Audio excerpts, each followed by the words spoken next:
वक्रतुंड महाकाय सूर्यकोटि समप्रभ निर्विघ्नं कुरु मे देव शुभकार्येषु सर्वदा आता अभिनव वाग्विलासिनी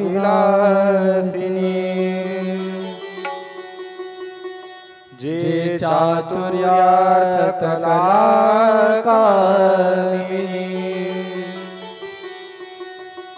ते शारदा विश्वमोहिनी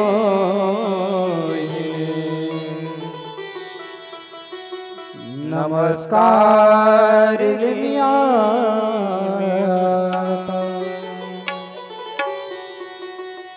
महायोग पीठे तटे भीमरथं वरं पुंडलीकाय दातु मुनीन्द्रं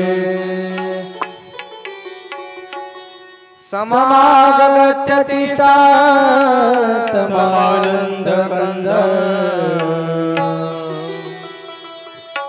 परब्रह्मलिंगं भजे पांडुरंग।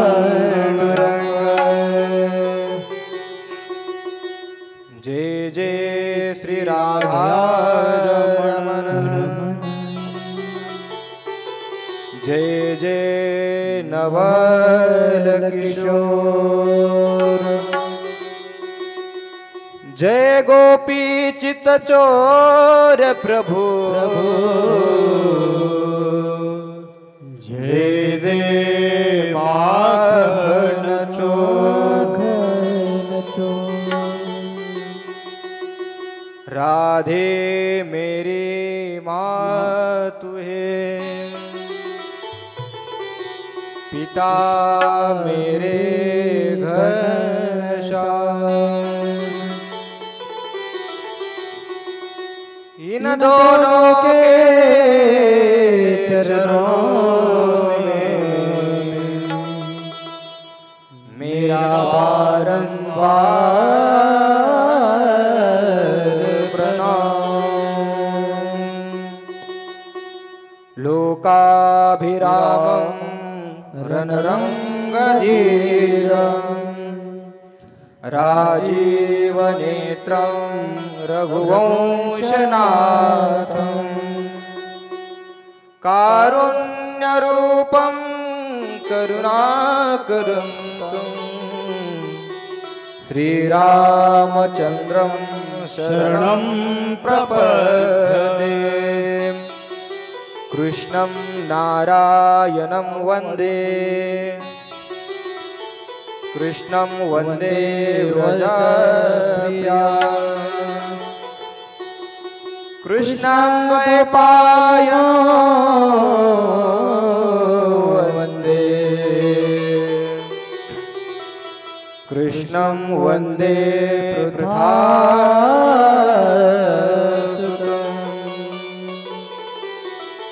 वसुदेवसुतं देवं कंसचाणूरमर्दनं देवकी परमानन्दं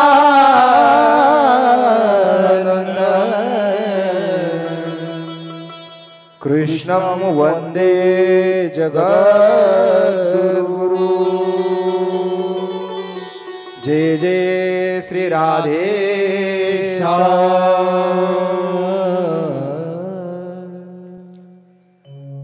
परंपरात्मक अखिलेश्वर आकारण करुणा वर्णलय भक्तिवांचल भगवान पंढरीश परमात्म्याच्या असीम कृपेने साधू संतांच्या कृपा आशीर्वादाने चालू असलेला आपला हा भव्य अखंड हरिनाम सप्ताह तथा श्रीमद भागवत कथा सोहळा या भागवत कथातील आजचा हा शेवटचा दिवस म्हणजे 7वा दिवस।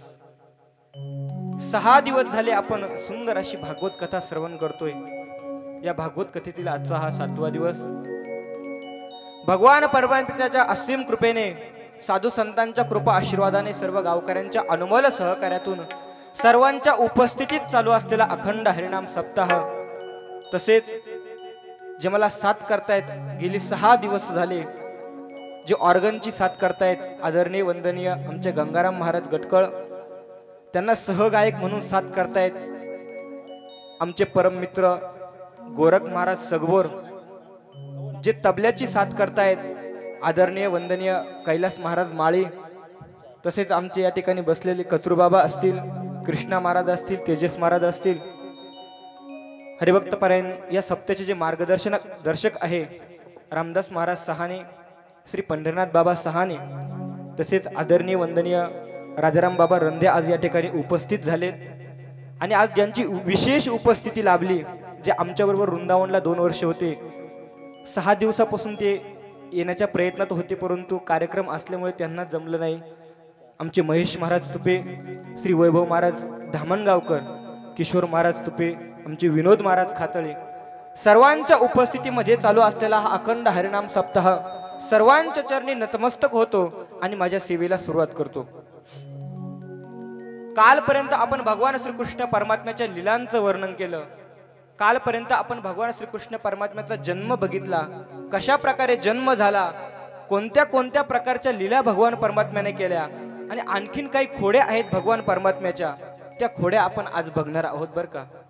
कालपर्यंत आपण भगवान परमात्म्याच्या खोड्या बघितल्या. भगवान परमात्म्याने अनेक खोड्या केल्या, दही दूध तुपलोण्याची चोरी केली, अनेक गवळणींना त्रस्त केलं. एक दिवस भगवान परमात्मा अशीच खोड्या करत असताना, भगवान परमात्मा खोड्या करतात बरं का, इतक्या खोड्या करतात. एक गवळण येते, यशोदा मातेकडे येते आणि यशोदेला सांगते, यशोदे तुझ्या कानाला काहीतरी सांग, माझ्या घरी येतो, दही दूध तूप लोणी खाऊन जातो. भगवान कृष्ण तिथे उभे होते, सांगितलं हिचं घर लक्षात ठेवा, म्हणजे आज परत हिच्याच घरी जायचं. पुन्हा भगवान श्रीकृष्ण परमात्मा तिच्या घरी जातात. घरी गेल्यानंतर ती आणि तिचे पती पलंगावरती झोपलेले आहेत. भगवान परमात्मा खूप खोडकर आहे. भगवान श्रीकृष्ण परमात्म्याने काय केलं, तिच्या पतीची दाढी आणि हिची जी वेणी आहे त्या वेणीची गाठ बांधली, आणि गाठ बांधल्यानंतर भगवान श्रीकृष्ण परमात्मा घरी निघून येतात. सकाळ होते, अनेक गवळणी उठतात. गवळणी विचार करतायत, अरे आज सर्वांचे दरवाजे उघडले, सर्वांच्या गाई गोपाळ रानात गेलेत, परंतु ही जी आहे गवळण आणखीन हिचा दरवाजा उघडला नाही घराचा, नक्की काय प्रकार असावा. म्हणून सर्व गवळणी जातात, आवाज देतात, परंतु दरवाजा उघडत नाही. ते दोघे जण झोपलेले असताना ती गवळण उठून उभी राहते. उठल्यानंतर जो गवळी होता त्या गवळीच्या दाढीला हिसका बसला बरं का. तो म्हणतो, कशाला माझी चेष्टा करते, आता कशाला दाढी ओढते माझी. त्यावेळेस तो म्हणतो, तू गप्प बैस म्हणे. तिला म्हणू लागला, कशाला माझी दाढी ओढते. परंतु ती गवळण होती, ती गवळण म्हणाली, अहो तुम्ही कशाला माझी चेष्टा करता, माझी वेणी कशाला ओढता. बघितलं तर ते दाढी ओढत नव्हता, आणि ती सुद्धा तिची वेणी ओढली नव्हती, परंतु प्रकार असा घडला होता, त्या दोघींच्या वेणीची, दाढीची आणि वेणीची गाठ बांधली होती. गाठ कुणी बांधली असेल विचार करतायत. परंतु बघा, जी गवळण होती ना ती 6 फुटाची होती बरं का, आणि जो गवळी होता ना तो 1.5 फुट्या होत्या. 1.5 फुट्या गवळी होता, आणि ती गवळण उभी राहिल्यानंतर त्या गवळ्याला असं वरती तोंड करावं लागलं. त्याच्या दाढीला हिसके बसू लागले. परंतु एक काय करायचं, जी गाठ बांधली ती गाठ तर सुटली पाहिजे. गाठ सोडण्याचा प्रयत्न करतात, गाठ सुटत नाही. विचार करतात आता कापून टाकायचे, कापण्याचा प्रयत्न करतात, कापत नाही. विचार करतात आता जाळून टाकायचं, जाळून टाकण्याचा प्रयत्न करतात, परंतु जळल्या सुद्धा जात नाही. अशी ती गाठ विचार करतात, नक्कीच श्रीकृष्णानेच खोडी केली असावं. म्हणून नंद बाबाच्या दरबारात येतात बरं का, एका मागे एक. आपल्याकडे असतं नवरदेव पुढे असतो आणि नवरी मागे असते, परंतु इथं काहीतरी उलटा प्रकार चालू होता. हा नवरी पुढं आणि नवरदेव मागं. का? नवरदेवाची हाईट बारीक होती, नवरीची हाईट जास्त होती, त्यामुळे एका मागे एक चालू लागले.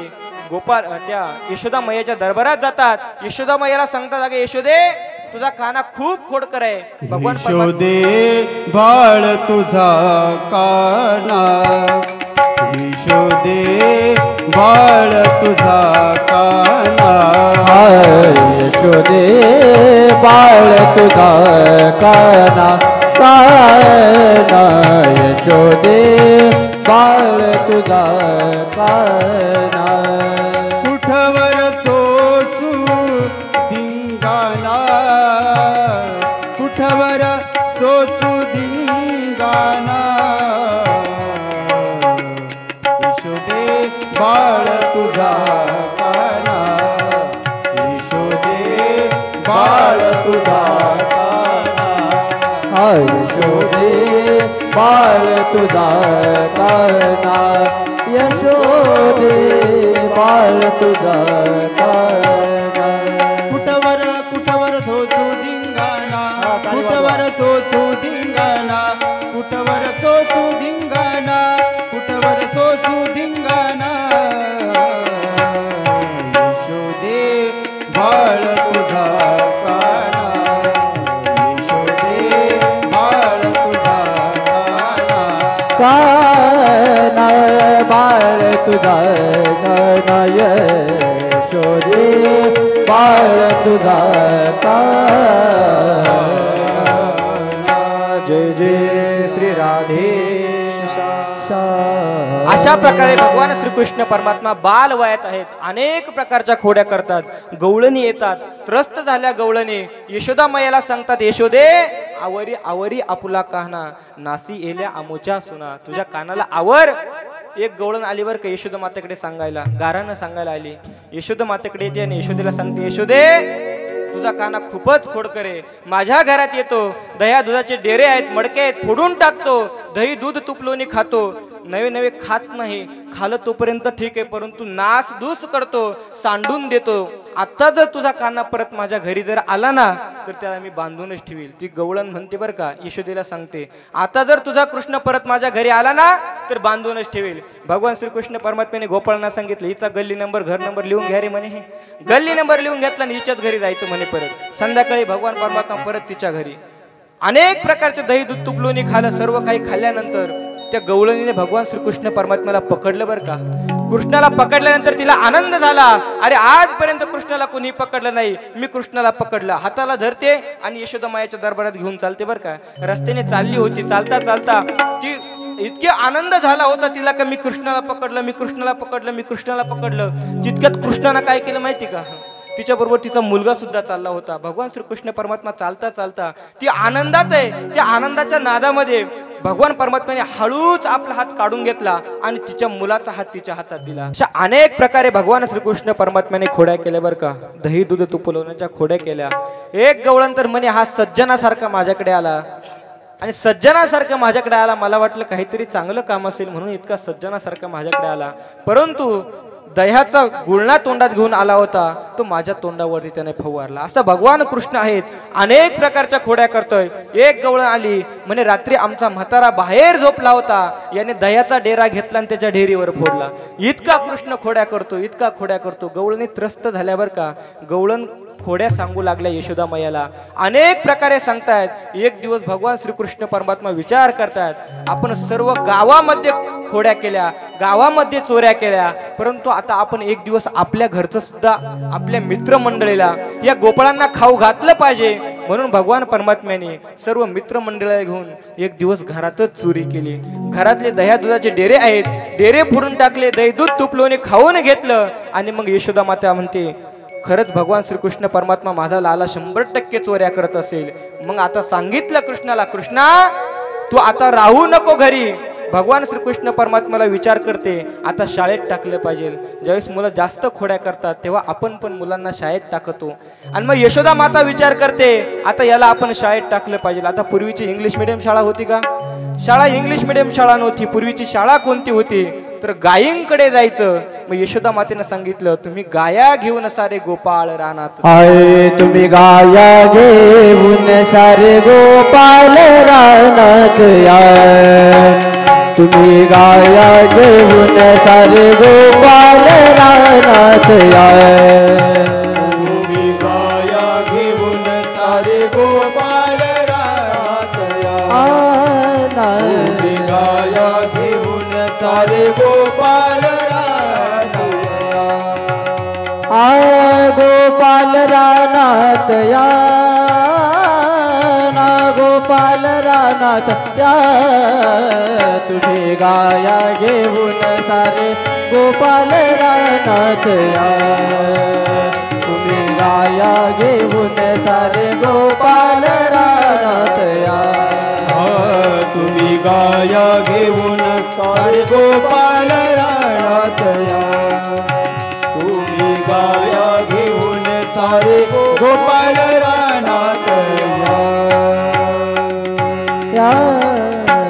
जय जय श्री राधे.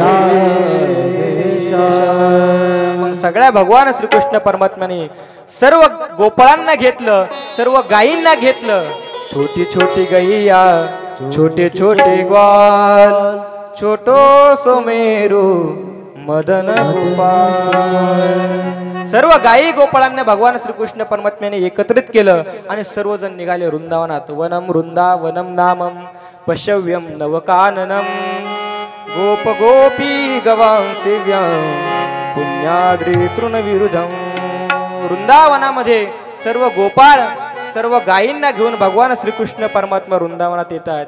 आता वृंदावनात आल्यानंतर आपल्याकडची सुद्धा लहान लहान मुलं, काही मुलं रानात गेल्यानंतर गप्प बसत नाही. गायी गोपाळ चरण्यासाठी जातात. गायी चरण्यासाठी गेल्यानंतर भगवान परमात्मा विचार करतायत रिकाम्या वेळेत काय करायचं म्हणून खेळ खेळतात बरं का. वेगवेगळ्या प्रकारचे खेळ मांडीला लगोरी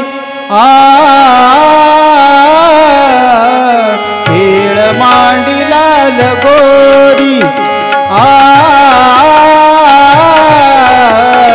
खेळ मांडीला लगोरी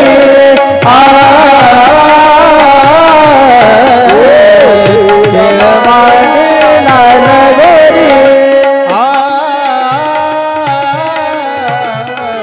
खेळ मांडीला लगोरी खेळताती नाना परी खेळताती नाना परी खेळ मांडीला लगोरी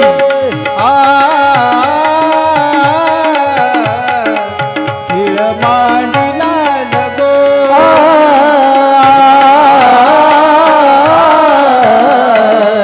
खेळ मांडीला लगोरी हो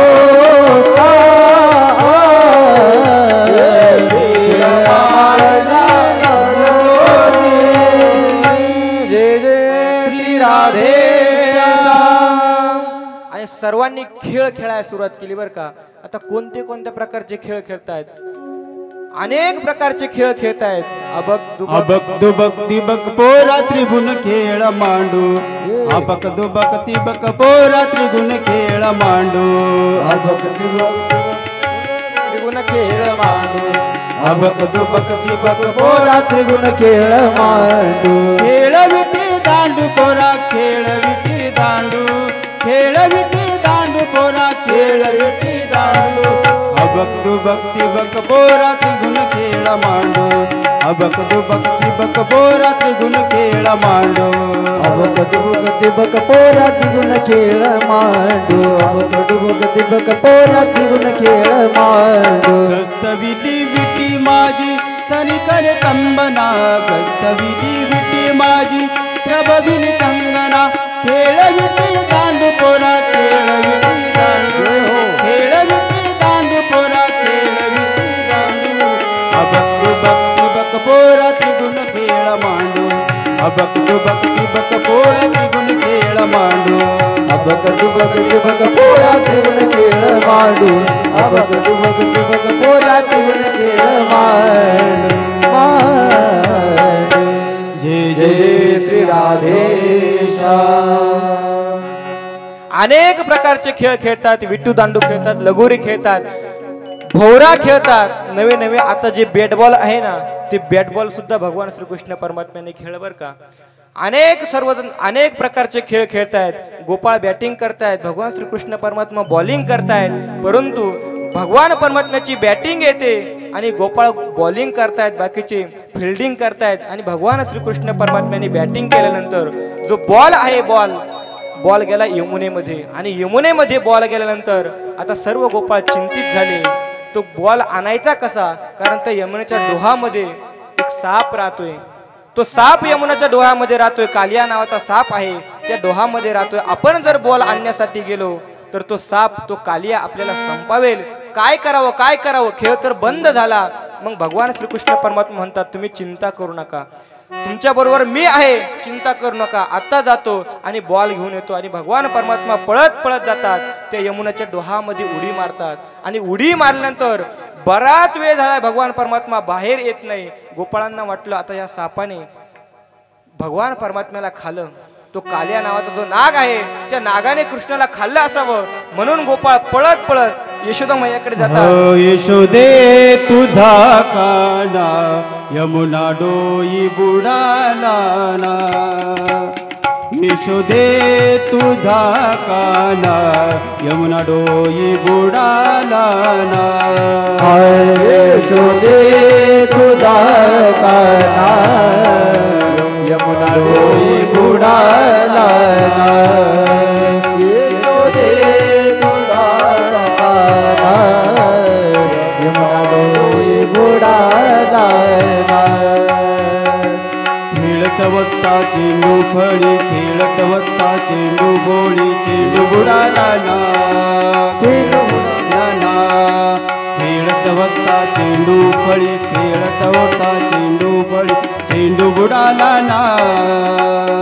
यशोदे तुझा काना यमुना डोई बुडाला ना. यशोदे तुझा काना यमुना डोई बुडाला ना. यशोदे तुझा काना यमुना डोई बुडाला ना. यशोदे तुझा काना यमुना डोई बुडाला ना. जय जय श्री राधेशा. भगवान परमात्मा यमुनेच्या डोहामध्ये बुडालेले आहेत. सर्व गोपाळ धावत पळत यशोदेकडे येतात. यशोदेला सांगता यशोदे तुझा काना यमुनेच्या डोही बुडाला. तुझा काना यमुनेच्या डोहामध्ये माहित झाल्यानंतर सर्व गोपाळ सर्व ग्वालवाल धावत पळत यमुनेच्या किनाऱ्यावरती येतात. यमुनेच्या किनाऱ्यावरती आल्यानंतर भगवान परमात्म्याचं आणि जो कालिया नाग आहे त्या नागाचं प्रचंड युद्ध सुरू झालं. प्रचंड युद्ध सुरू झालं कारण त्या नागाला मारायचं होतं भगवान श्रीकृष्ण परमात्म्याला. कृष्ण का नागाला मारत होते कारण तो कालिया नावाचा जो नाग होता तो पाणी दूषित करत होता, विष ओकत होता. विष ओकत असल्यामुळे जे गायी गुरं आहेत जनावरं आहेत त्यांनी पाणी प्याल्यानंतर त्यांना मरण येत असे. जे गायी गोपाळ आहेत गोपाळांनी पाणी प्याल्यानंतर त्यांना मरण येत असे. त्यामुळे भगवान परमात्मा म्हणतात आपण याचा वध करू. भगवान परमात्म्याचा आणि त्याचं प्रचंड युद्ध चालू आहे. प्रचंड युद्ध चालू आहे. युद्ध चालू असताना त्या नागाच्या ज्या पत्न्या आहेत त्या पत्न्या येतात आणि भगवान परमात्म्याची प्रार्थना करतात. ननाक पृष्ठम नच पारमेष्टम नरसाधिपत्यम. भगवान परमात्म्याला सांगतात देवा आम्ही ओळखलं तुम्हाला. भगवान परमात्माचा देवाचा अवतार तुम्ही आहात. आमच्या पतींना तुम्ही मारू नका. परंतु भगवान परमात्म्याने कालियाला सांगितलं बघ तुझ्यामुळे पाणी दूषित झालंय. अनेक गायी गुरं मरतायत, लहान लहान बालकं मरतायत पाणी पिल्यानंतर. त्यामुळे तुला हा यमुनेचा ढोह सोडून जावा लागेल. परंतु जो कालिया आहे भगवान परमात्म्याला सांगतो देवा मी हा कालिया डोह सोडून जाणार नाही. कारण मी जर हा डोह जर यमुनेचा सोडून गेलो तर जो गरुड आहे तो गरुड मला खाऊन घेईल. गरुड माझा वध करेल. गरुड मला मारून टाकीन. आता या ठिकाणी भगवान परमात्म्याने विचारलं गरुड का तुला मारेल. गरुड तुला मारू शकत नाही. त्याने सांगितलं बघा मी समुद्राच्या काठावरती राहत होतो, समुद्रामध्ये राहत होतो. परंतु गरुडाचा नियम होता प्रत्येक अमावस्येला एक साप मला खाद्य करण्यासाठी पाहिजे, खाण्यासाठी पाहिजे. असा नियम गरुडाचा असल्यामुळे जो कालिया आहे त्या कालिया त्या सापांमध्ये राहत होता. ज्या अमावस्याला ज्या सापाचा नंबर येईल तो साप त्या गरुडाच्या खाद्य बनायचा आणि गरुड खाऊन घ्यायचा. परंतु ज्यावेळेस कालियाचा नंबर आला, कालियाचा नंबर आल्यानंतर कालिया म्हणतो आता मला मरायचं नाही. कारण मरण कुणालाही आवडत नाही. रोग्यातला रोगी मनुष्य असला, किती नास्तिक मनुष्य असला, गरीबातला गरीब मनुष्य जरी असला त्याला मरण आवडत नाही. कालियाला विचार करतोय मला मरायचं नाही. म्हणून कालिया तिथून पळत यमुनेच्या डोहामध्ये येऊन लपून बसतोय. आता यमुनेच्या डोहामध्ये का बरं त्याला गरुड खाऊ शकत नाही. कारण गरुडाला शाप दिलेला होता. शमीक ऋषींचा शाप त्या गरुडाला लागलेला होता. कारण गरुड यायचा आणि त्या यमुनेच्या डोहामधले जे मासे आहेत ते मासे खायचा आणि निघून जायचा. ते मासे एक दिवस त्या चव्वन ऋषींचा शाप त्याला लागला होता. चव्वन ऋषींकडे येतात, ऋषींना प्रार्थना करतात महाराज हा गरुड येतो आणि आमच्या एक एक भाऊबंधांना संपवतो म्हणे.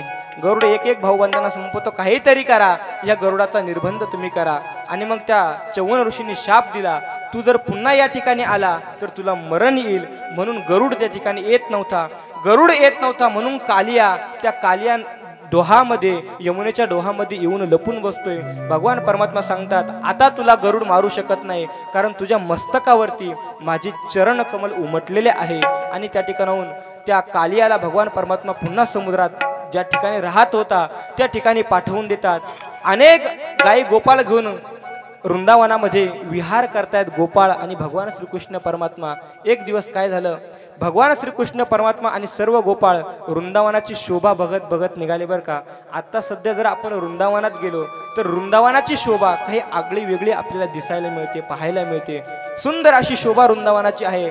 त्या वृंदावनामध्ये सर्व गोपाळ आणि भगवान परमात्मा निघाले बरं का शोभा बघत बघत. त्यावेळेस यांच्यासोबत बलराम दादा नव्हते. गोपाळ पुढे आहेत, भगवान श्रीकृष्ण परमात्मा त्यांच्या मागे आहे.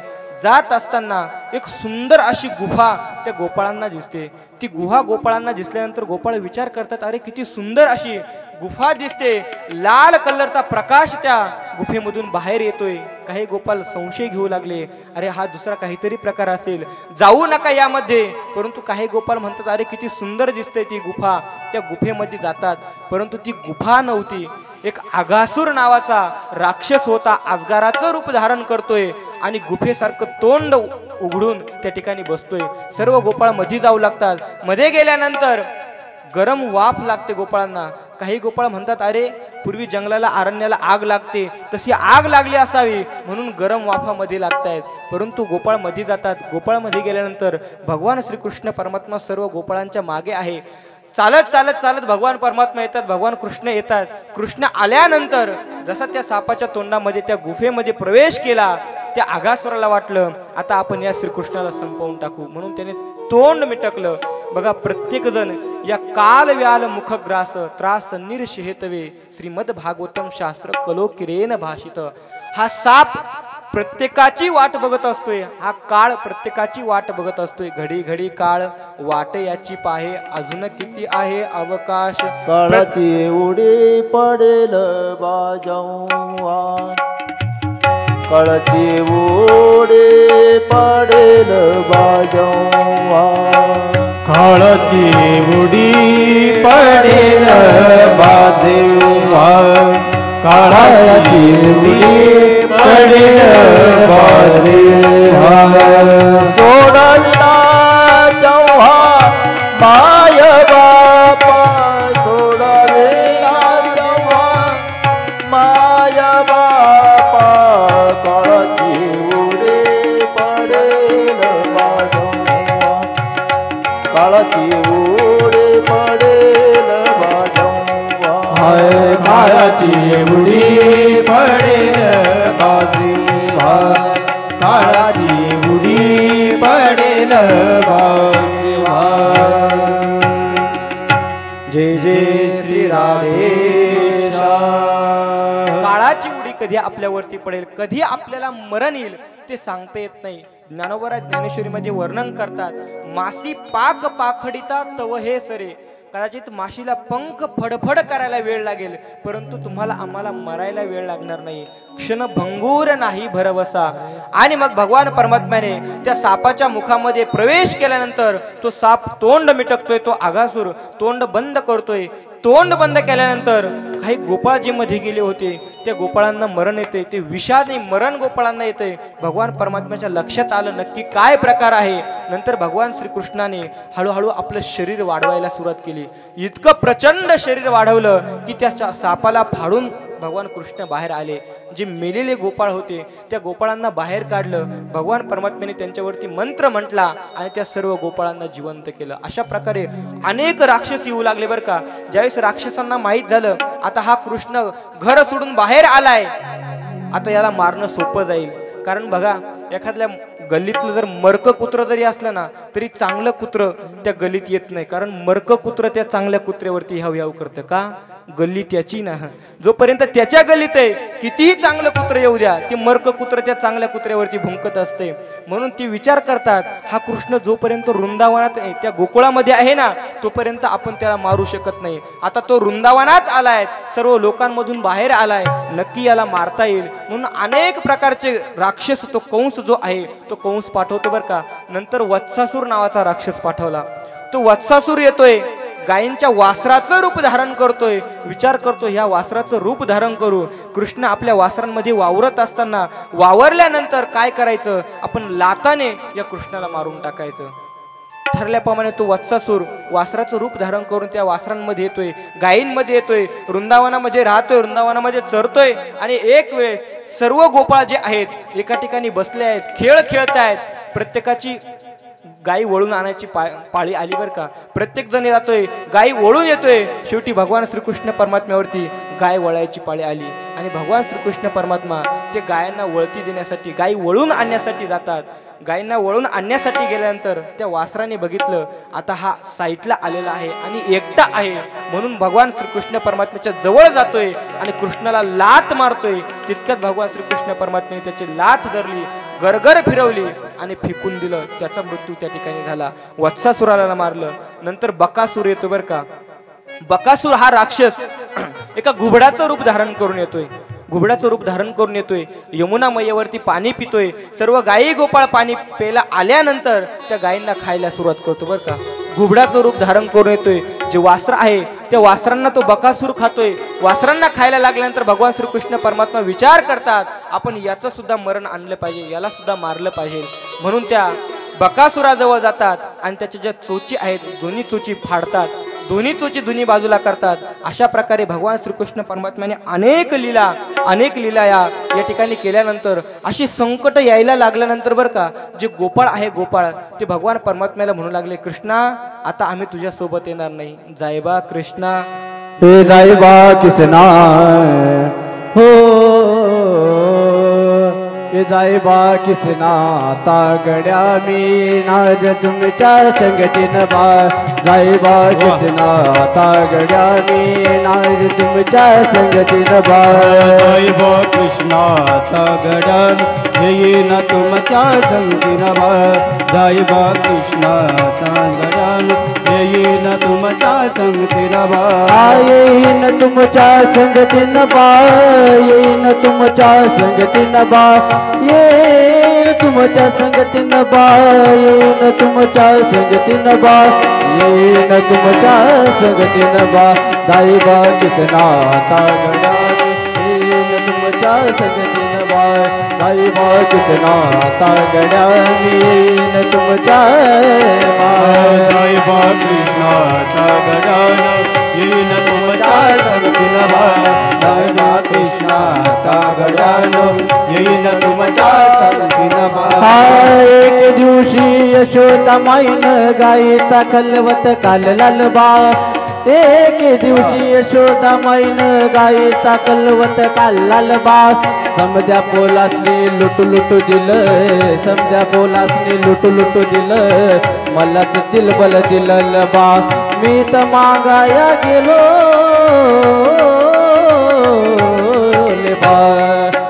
मी तर मागाया गेलो ले बा. मला तर मुतकुन धलल बा. मी तर मागाया गेलो ले बा. मला तर मुतकुन धलल बा. समद्या पोलासने लुटू लुटू दिलं, मला तर दिलबल दिलं बा. समद्या पोरासने लुटू लुटू दिलं, मला तर दिलबल दिलं बा.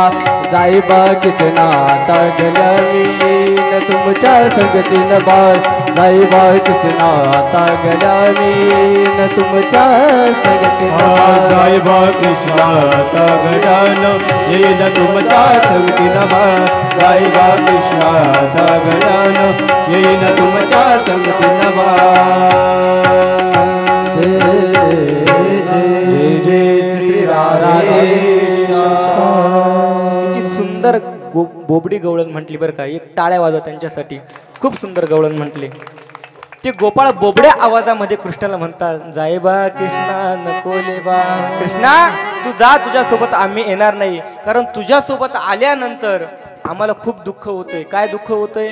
ते राक्षस येतात तुला मारण्यासाठी राक्षस आल्यानंतर ते तुमचं युद्ध होतंय. ते युद्ध बघून आम्हाला त्रास होतोय. त्यामुळे आम्ही तुझ्यासोबत येणार नाही कृष्णाला सांगतात.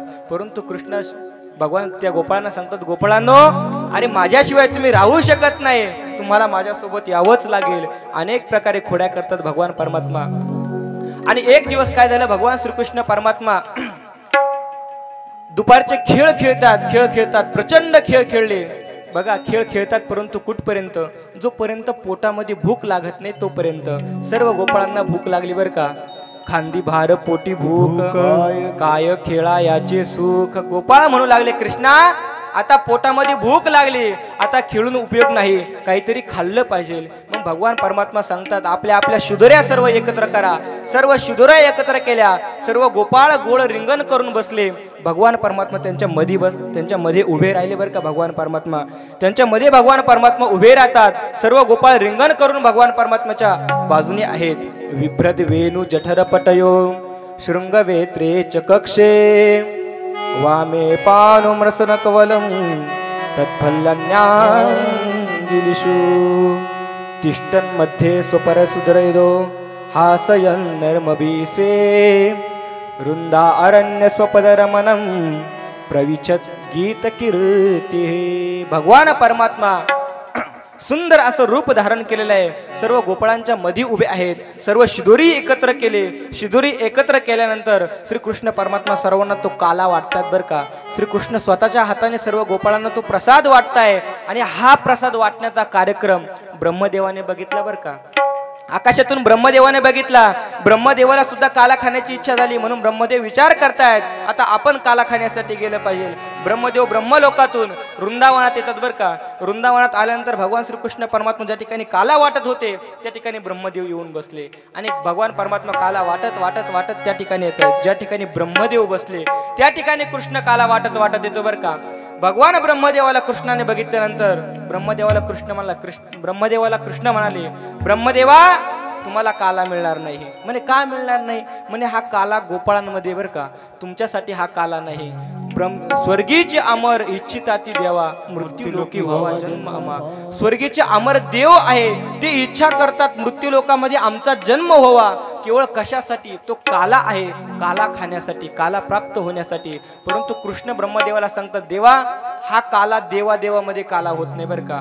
मी पण देव आहे आणि तुम्ही पण देव आहेत. आपल्या दोघांमध्ये काला होणार नाही. काला होत कोणामध्ये असतो? भगवंतामध्ये. आणि भक्तामध्ये काला होत असतो. हे माझे भक्त आहेत आणि मी भगवंत आहे, या दोघांमध्ये काला झाला. हा कालाचा प्रसाद सर्व ब्रह्मदेवाला दिला नाही. ब्रह्मदेवाला राग आला बरं का. ब्रह्मदेव विचार करतोय, अरे काय गवळ्याचं पोर साध्या घरी जन्माला आलं, मला काला देत नाही म्हणे. ब्रह्मदेवाला राग आला.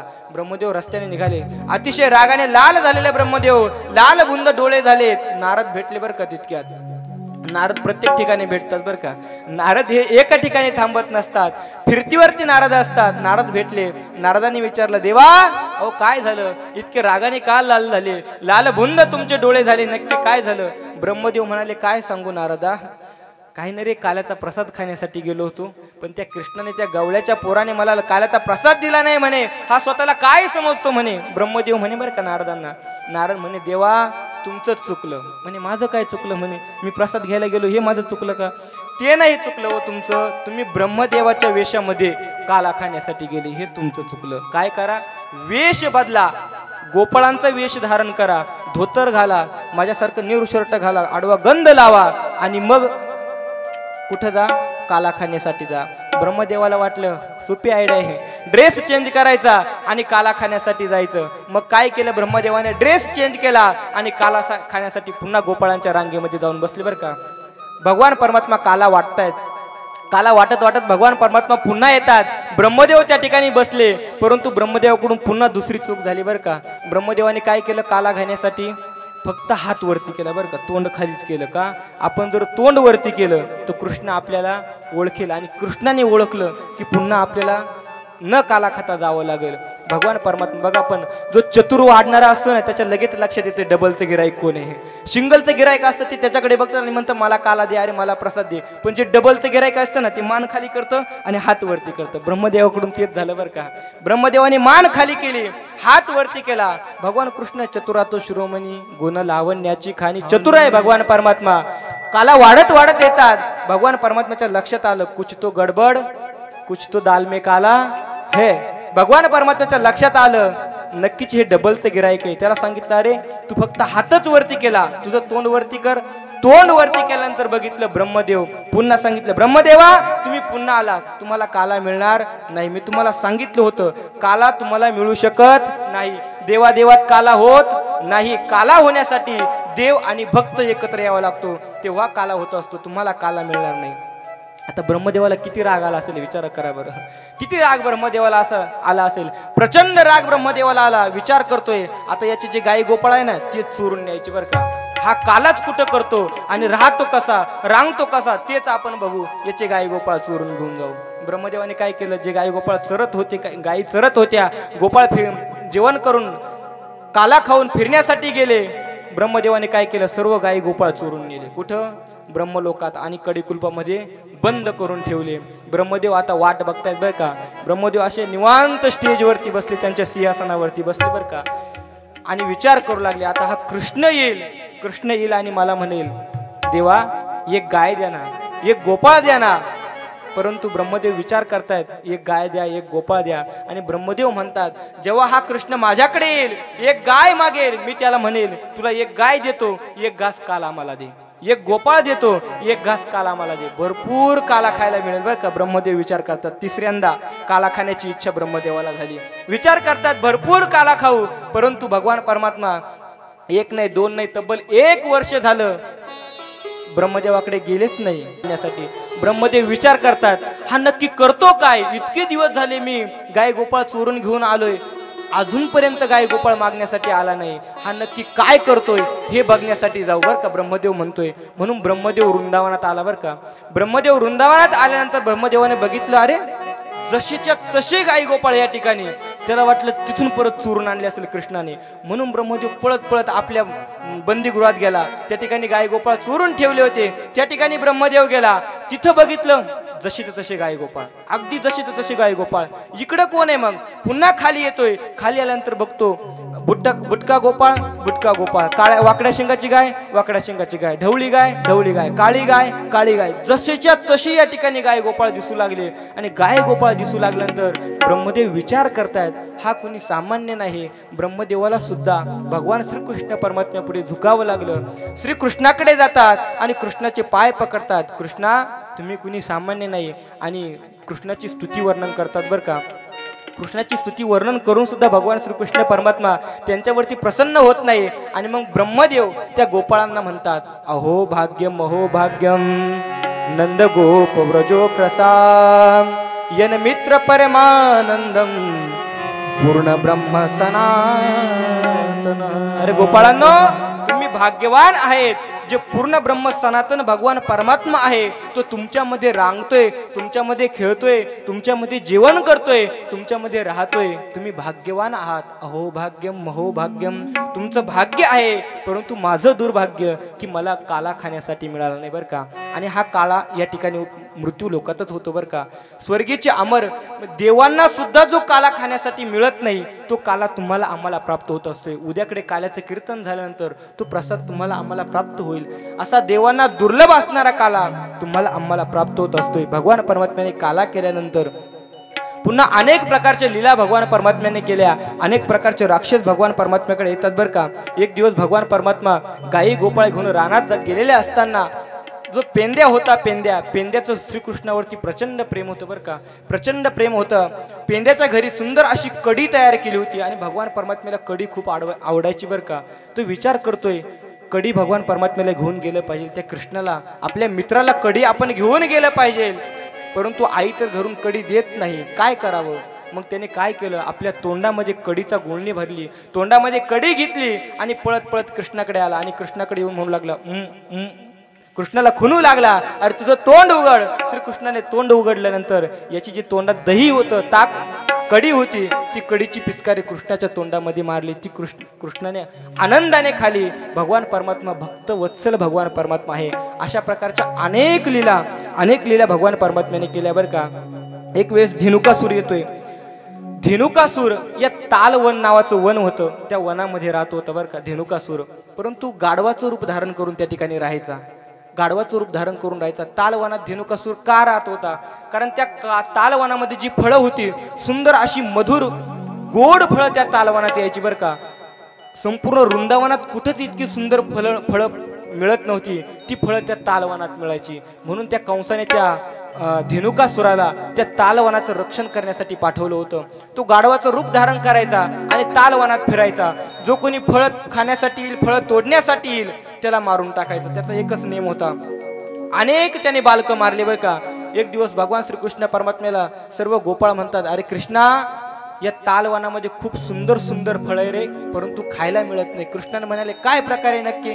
म्हणे काही नाही, एक राक्षस आहे, तो राक्षस त्या ठिकाणी त्रस्त करतोय, फळं खाण्यासाठी गेल्यानंतर मारून टाकतोय, फळं खाऊ देत नाही. मग भगवान परमात्मा म्हणतात, टेन्शन घेऊ नका, मी आहे. भगवान परमात्म्याने बलराम दादाला सांगितलं. बलराम दादाला सांगितल्यानंतर बलराम दादा त्या ठिकाणी जातात, तालवनात जातात बरं का. तालवनात गेल्यानंतर एका झाडावरती भगवान बलराम दादा चढतात. ते झाड हलवतात. झाड हलल्यानंतर फळं पडतात. फळांचा आवाज झाल्यानंतर तो धेनुकासूर जो आहे तो धावत पळत येतोय आणि बघतोय कोण फळं तोडतोय. त्याने वरती बघितलं तर कुणीतरी मनुष्य फळं तोडतोय. बलराम दादा खाली येतात. बलराम दादा विचार करतात, आता आपण याला मारलं पाहिजे. बलराम दादा विचार करतात. म्हणून तो त्याचं आणि बलराम दादाचं युद्ध होते बरं का. युद्ध झाल्यानंतर बलराम दादा एक मुष्टिकाचा फार त्याच्या मस्तकावरती करतात आणि त्या ठिकाणी त्याला मारून टाकतात. बलराम दादाकडे प्रचंड शक्ती होती. एका बुक्कीमध्ये त्याला संपवलं. अशा प्रकारच्या अनेक लीला भगवान परमात्मा करतात बरं का. आणि भगवान परमात्मा सुंदर आहे. वर्हापीडम नटवर वपू कर्णयो कर्णिकारम विभ्रद्वासम कनक कपिशम वैजयंती च माला रंध्रार वेणुरधर सुदयम पूरयन गोपरुंदे वृंदा अरण्य सोपदर मनम प्रविशत गीत कीर्ती. भगवान परमात्मा सुंदर आहे. सुंदर सुंदर ते ध्यान उभे विटेवरी. आता प्रत्येक जणाला हा अभंग माहिती बरं का. सुंदर ते ध्यान उभे विटेवरी. सगुण मेघ श्याम लावण्य सुंदर, सगुण मेघ श्याम लावण्य सुंदर. श्याम लावण्य सुंदर, सगुण मेघ श्याम लावण्य सुंदर.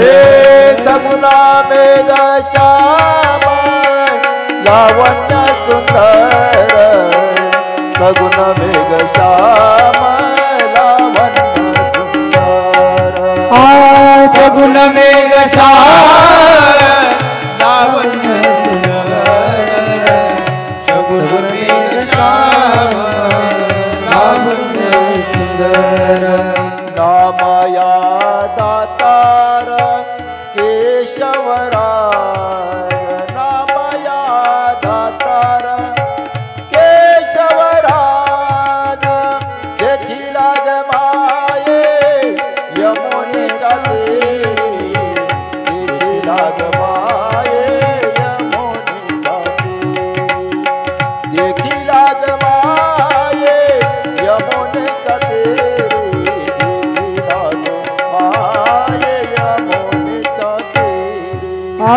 देखी लागवा यमुनेच्या तीरी, देखी लागवा यमुनेच्या तीरी, देखी लागवा यमुनेच्या तीरी, देखी लागवा यमुनेच्या तीरी. जय जय श्री राधे. सगुण मेघ श्याम. भगवान परमात्मा सुंदर आहे. सुंदर. प्रत्येकाला हा अभंग माहिती बरं का. सुंदर ते ध्यान उभे विटेवरी. मला सांगा, या पंढरपूरच्या भगवान पंढरीशी परमात्म्याला, पांडुरंगाला सर्वजण सुंदर म्हणतात. तुकोबाराय सुंदर म्हणतात. मला सांगा, ज्याने ज्याने विठ्ठलाला बघितलंय, पांडुरंगाला ज्याने ज्याने बघितलंय, ते मला सांगा, भगवान परमात्मा सुंदर आहे का? सांगा, भगवान परमात्मा सुंदर आहे का? विटेवरती उभा आहे तो सुंदर आहे का? सुंदर आहे का? सुंदर आहे का? कसा सुंदर म्हणता येईल सांगा ना. इतका काळा रंग त्याचा. काळ्या माणसाला सुंदर म्हणतात का आपल्याकडे? आपल्याकडे सुंदर म्हणतात का काळ्या माणसाला? नाही म्हणत. मग भगवान त्या विठ्ठलाला सुंदर का म्हणतायत? सुंदर का म्हणतात बरं का. प्रत्येकाची व्याख्या सुंदरतेची वेगळी बरं का. प्रत्येकाची व्याख्या सुंदरतेची वेगळी. आता आपल्याकडे सुंदर कुणाला म्हणतात? जो गोरा आहे, उंची वगैरे, हाईट वगैरे व्यवस्थित आहे, त्याची नाक वगैरे व्यवस्थित आहे, त्याला सुंदर म्हणतात आपल्याकडे बरं का. आपण जर अमेरिकेत गेलो तो संपूर्ण गोरा आहे, त्याचे केस पण सफेद आहे, त्याला गोरा म्हणतात. वेस्ट इंडिजला गेलो तर कोणाला गोरा सुंदर कोणाला म्हणतात? जो सगळ्यात जास्त काळा त्याला सुंदर म्हणत असतील. तिकडची व्याख्या अशी. आपण जर नेपाळला गेलो तर नेपाळमध्ये सर्वात सुंदर कोणाला म्हणत असतील? कोणाला म्हणत असतील सर्वात सुंदर? ज्याचं सर्वात चपट नाक त्याला काय म्हणत असतील? सुंदर. म्हणजे प्रत्येकाची सुंदरता वेगवेगळी आहे, प्रत्येकाची सुंदरतेची व्याख्या वेगवेगळी आहे. मग आपली सुंदरतेची व्याख्या काय आहे? सुंदरतेची व्याख्या काय आहे? जो गोरा आहे सुंदर दिसतोय त्याला आपण सुंदर म्हणतो. परंतु भगवान विठ्ठलाकडे जर बघितलं तर भगवान विठ्ठल सुंदर दिसतच नाही, कारण तो कसा आहे? काळा आहे. परंतु रामायणातील एक कथाभाग मी तुम्हाला सांगून जातो. ज्यावेळेस सर्व प्रभू रामचंद्र वानर सेना लंकेमध्ये युद्ध करण्यासाठी जातात, युद्ध करतात, रावणाला मारतात. रावणाला मारल्यानंतर सर्व वानर सेना विचार करतायत. भगवान श्रीकृष्ण भगवान प्रभू रामचंद्र नाशिक पासून शोक करतायत बरं का. नाशिक पासून श्रीलंकेपर्यंत शोक करतायत. काय? सीता सीता सीता, सीतेचा शोक करतायत. सीतेसाठी इतके भगवान परमात्म्याने कष्ट घेतले, वानर सेना तयार केली, समुद्रावरती पूल बांधला, पूल बांधून लंकेत आले. लंकेत आल्यानंतर इतकं प्रचंड युद्ध केलं. अनेक राक्षस भगवान परमात्म्याने मारले, भगवान प्रभू रामचंद्रांनी मारले. कशासाठी? सीतेला प्राप्त करण्यासाठी. कशासाठी मारले? सीतेला प्राप्त करण्यासाठी. युद्ध कशासाठी केलं? सीतेला प्राप्त करण्यासाठी. वानर विचार करू लागले, अरे या सीतेला प्राप्त करण्यासाठी या प्रभू रामचंद्रांनी इतकं युद्ध केलं, इतकं कष्ट सोसले, सीता सीता सीता म्हणत अनेक दिवस योग करत होते, शोक करत होते. नक्की ही सीता आहे तरी किती सुंदर ते बघण्यासाठी जाऊ. कारण मनुष्य एखाद्या गोष्टीसाठी आटापिटा करत असतोय, त्या गोष्टीसाठी तडफडत असतोय. का? की कारण गोष्ट एखादी चांगली गोष्ट असावी त्यासाठी मनुष्य काहीतरी धडपड करत असतोय. प्रभू रामचंद्रांनी इतकी धडपड केली त्या सीतेसाठी. माकडं विचार करतात, ते वानर सेना विचार करते, आता ती सीता नक्की आहे कशी ते बघण्यासाठी जाऊ. म्हणून अशोक वाटिकेमध्ये आता सर्वच जरा राक्षसांना मारल्यानंतर ते वानर मोकळे झाले आणि ते वानर पळू लागले. कशासाठी? सीतेला बघण्यासाठी. सीता अशोक वाटिकेमध्ये बसलेल्या आहेत सीतामाई. वानर येतात, सीतेला बघतात, सीतेला बघितल्यानंतर पुन्हा रिटर्न फिरतात. अनेक वानर येतात, सीतेला बघतात, सीतेला फिरून बघून पुन्हा रिटर्न येतात. परंतु रिटर्न येत असताना, इकडनं जात असताना असे आनंदी वानर होते बरं का. चेहऱ्यावरती आनंद त्यांच्या उमटत होता, दिसत होता, खुश वानर होते. परंतु तिकडून सीतेला बघून आल्यानंतर काय व्हायचं? सर्वांचे चेहरे पडायचे.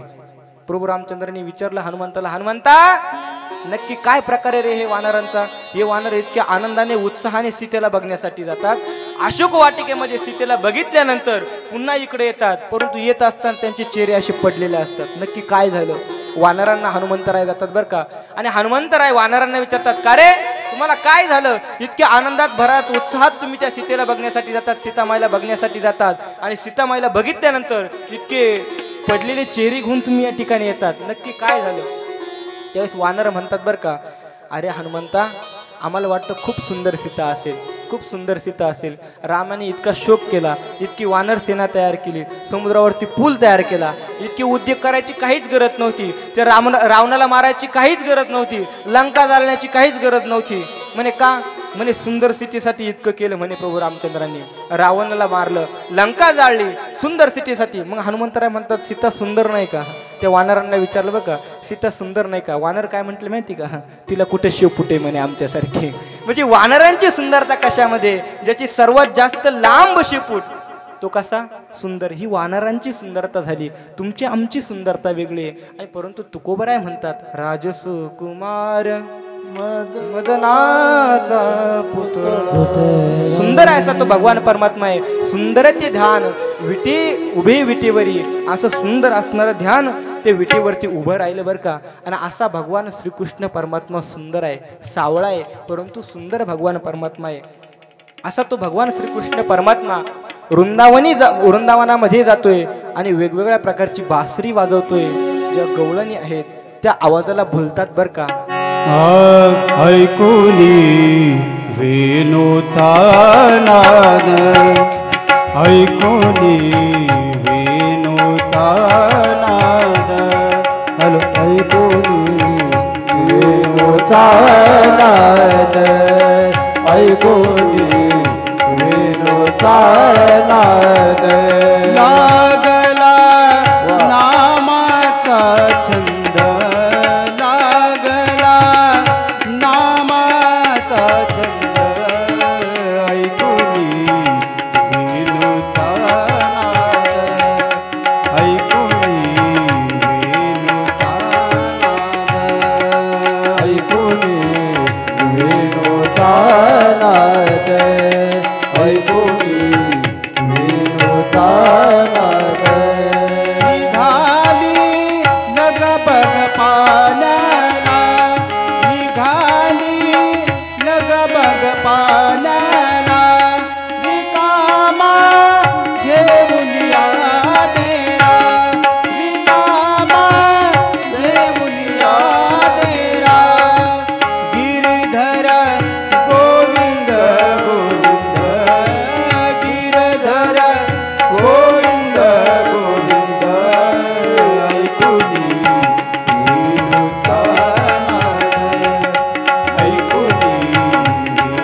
ऐकून वेणूचा नाद ऐकून वेणूचा नाद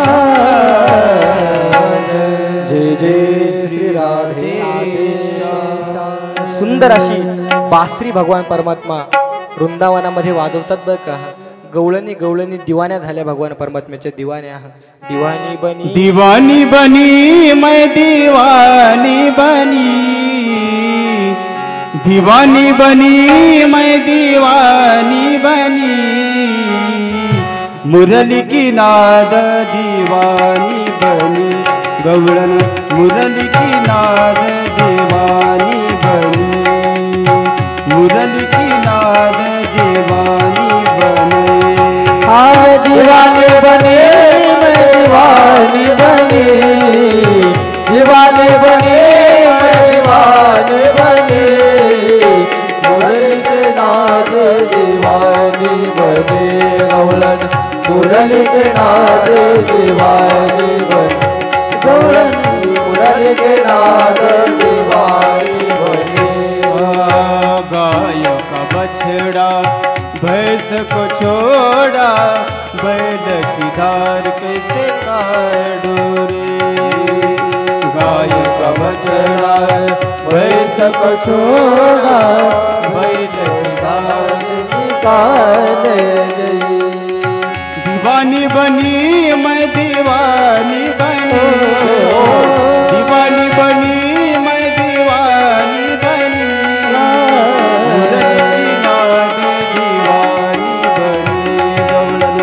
मुरली की नाद दीवानी बनी गवलन मुरली की नाद दीवानी बनी गवलन दीवाने बने मैं दीवानी बनी मैं दीवानी बनी मुरली के नाद दीवानी बनी गवलन मुरली के नाद दीवानी बनी गवलन मुरली के नाद दीवानी बनी गवलन जय श्री राधे अशा प्रकारे सुंदर अशी बासरी भगवान परमात्मा वाजवतात. त्या गवळणी भगवान श्रीकृष्ण परमात्म्याची स्तुती वर्णन करतात.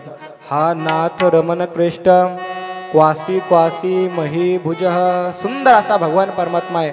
सुंदर अशी बासरी वाजवतोय आणि तो भगवान परमात्मा लीला करत असताना कंसाला विचार करतोय, कंस आता याला आपण मारलं पाहिजे, आपण आता याला आपल्याकडे बोलवलं पाहिजे.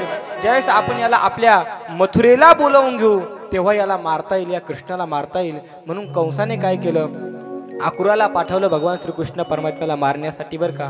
तिथे सभा चालू होती. अक्रूराला सांगितलं, अक्रूरा तुम्ही जा आता भगवान परमात्म्याला त्या कृष्णाला घेऊन येण्यासाठी. आता अक्रूराला का पाठवलं, अक्रूर हा भगवान परमात्म्याचा भक्त होता.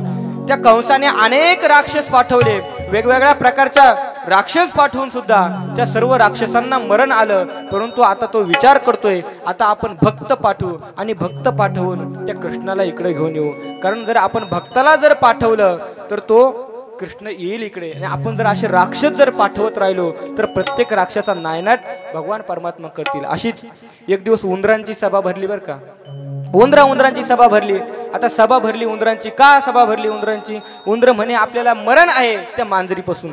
ती मांजर कधी गुपचूप गुपचूप येते आणि कधी आपला एक सदस्य खाऊन जाते, समजत सुद्धा नाही म्हणे. उंदरांची सभा भरली बरं का. कधी येते आपल्या एखाद्या सभासदाला खाते, सदस्याला खाते आणि निघून जाते. मग काय करायचं, सभा भरली, काय करायचं म्हणजे काय करायचं, मांजर येते समजतच नाही. मग सर्वांचा निर्णय झाला. एक तरुण उंदीर उठून उभा राहिला आणि म्हणाला, टेन्शन घेऊ नका मग तुम्ही, मी काय करतो, त्या मांजरच्या गळ्यात घंटा बांधायची म्हणे आपण.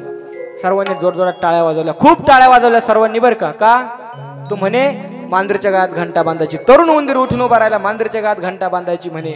वा वा वा वा, खूप निर्णय सुंदर झाला. सर्वांनी कडकडाट केला टाळ्यांचा. मग त्यांनी विचार केला, आता आपण घंटी आणण्यासाठी आणि दोरी आणण्यासाठी नाशिकला जाऊ. काही उंदर नाशिकला पाठवले घंटी आणि दोरी आणण्यासाठी. परंतु त्यातलं एक म्हातारा उंदीर होता बरं का, अनुभवी उंदीर होता. उठून उभा राहिला आणि म्हणाला, वा वा वा. त्याने पण टाळा वाजवला. खूप सुंदर निर्णय बरं का. मांजर येते, कधी येते ते समजत नाही, मांजर येते हे समजण्यासाठी आपण मांजरीच्या गळ्यात घंटा बांधू, असा विचार खूप त्या उंदराला आवडला बरं का. तो म्हातारा उंदीर होता ना, त्याला आवडला. उठून उभा राहायला, टाळ्या वाजू लागला. वा वा, असे तरुण मुलं पाहिजे, त्यांनी काहीतरी निर्णय घेतला पाहिजे. परंतु उंदीर म्हणतो, हे तुमचं खरं आहे बरं का. मांजर कधी येते, आपल्याला खाऊन जाते, लक्षात येत नाही, समजत नाही. मांजरीच्या गळ्यात घंटा बांधायची खूप छान निर्णय, परंतु मला सांगा, घंटा बांधण्यासाठी जाणार कोण?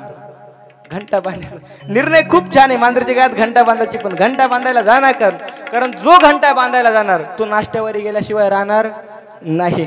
मग असंच त्या कंसाला वाटू लागलं बरं का. आता अनेक राक्षस आपण पाठवले, कशासाठी? त्या कृष्णाला मारण्यासाठी. परंतु कृष्णाने काय केलं? अनेक राक्षस संपवले. म्हणून आता भक्ताला पाठवलं, अक्रूराला पाठवलं. अक्रूर वृंदावनात येतात. वृंदावनात भगवान परमात्म्याच्या घरासमोर रथ सजलेला आहे. सर्व गोपिका विचारतात, वृंदावनात भगवान परमात्म्याला हा रथ कशासाठी सजवला? यशोदेला विचारतात. यशोदा सांगते, आता वृंदावन सोडून भगवान श्रीकृष्ण परमात्मा जाणार आहे.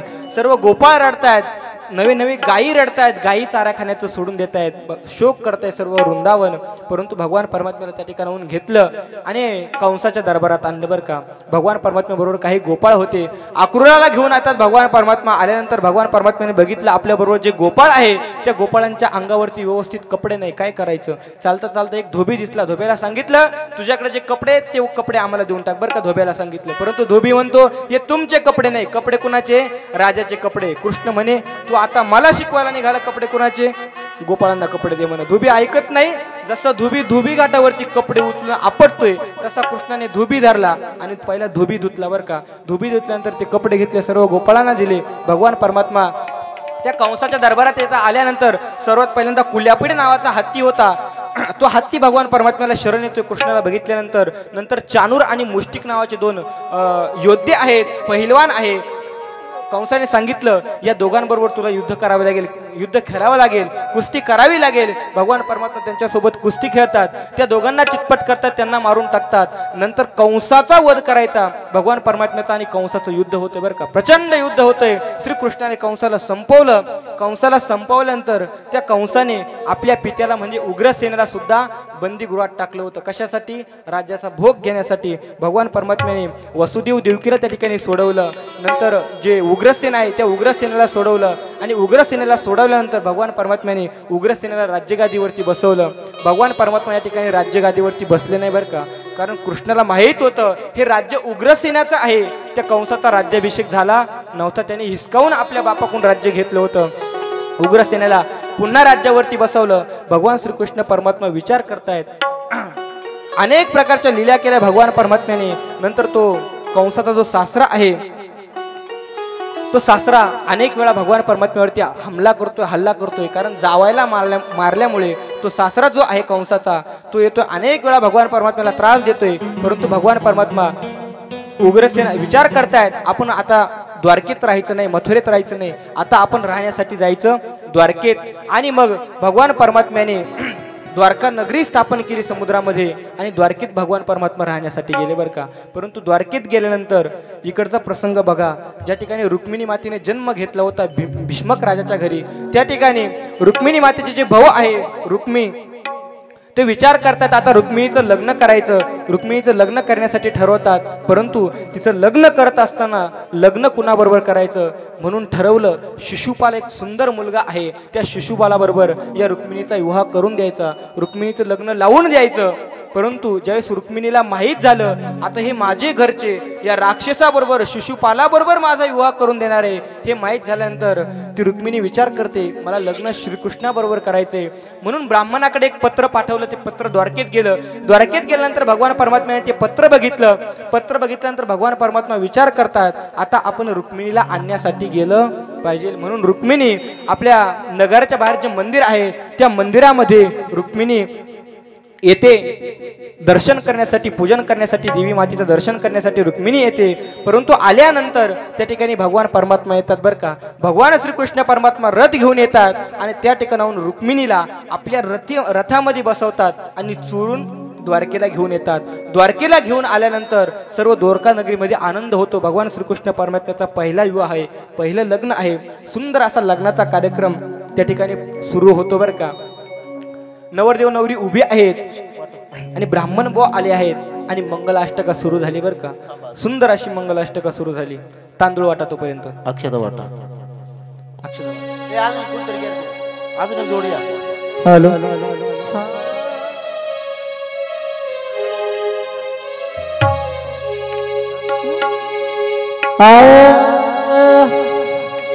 झालं का लावायचं का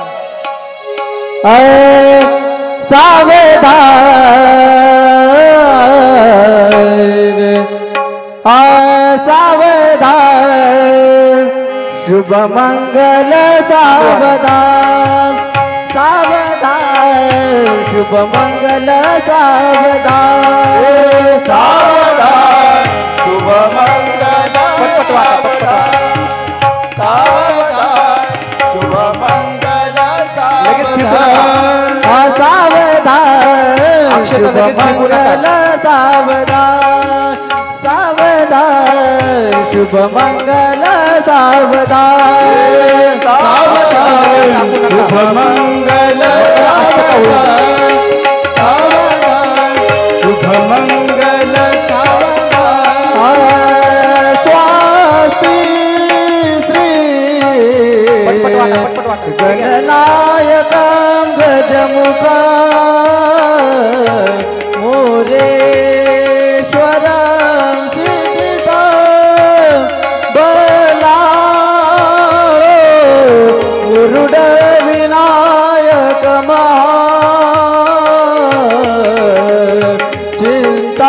चिंतामणी सेवर सेनाद्री गिरिजात्मजं सुवरदा विघ्नेहरमोदर ग्रामो राजन संस्थितो गणपती कुर्या सदा मंगलम सावधान शुभ मंगल सावधान सावधान शुभ मंगल सावधान सावधान शुभ मंगल सावधान सावधान शुभ मंगल गंगा सिंधु सरस्वती यमुना गोदावरी नर्मदा कावेरी शरयू महेंद्र तनया शरणवती वेदिका सीतावेत्रवती महासुर नदी ध्याता गया गंडकी पूर्णा पूर्ण जले समुद्र सरिता कुर्या सदा मंगलम शुभ मंगल सावधान शुभ मंगल सावधान सावधान शुभ मंगल सावधान सावधान शुभ मंगल राजा भीमक रुक्मिणी सनयनी देखो निया चिंता करे ही कन्या सगुण वरानुपवरा कवना सिम्या दे आता एक विचार कृष्ण नवरा त्याची समर्पू मने रुक्मी पुत्र वडील त्याची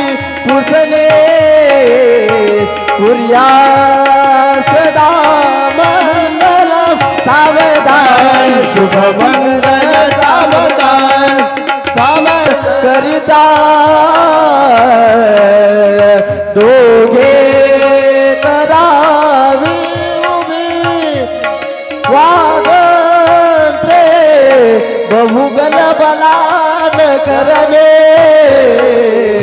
लक्ष्मी पदे मंगलम सावधान शुभ मंगल सावधान सावधान शुभ मंगल सावधान सावधान शुभ मंगल सावधान